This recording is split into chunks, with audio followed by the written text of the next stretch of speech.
వనమే మనం, మనమే వనం. వనంతో స్నేహం, విశ్వంతో లయం, స్నేహమే ధ్యానం.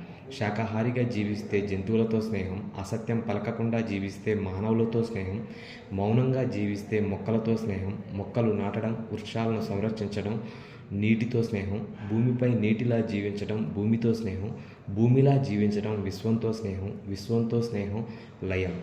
లయం ధ్యానంతోనే సాధ్యం. ధ్యానం అంటే శ్వాస మీద ధ్యాస. శ్వాసదాత ప్రకృతి. శ్వాసే గురువు. ధ్యానం వల్లనే ఆత్మజ్ఞానం, ఆత్మజ్ఞానం వల్లనే ముక్తి. ముక్తి అంటే ధ్యానం సర్వరోగ నివారణి, ధ్యానం సకల సమస్యల పరిష్కారిణి, ధ్యానం సత్యజ్ఞాన ప్రసాదిని, ధ్యానం సకల భోగకారిణి.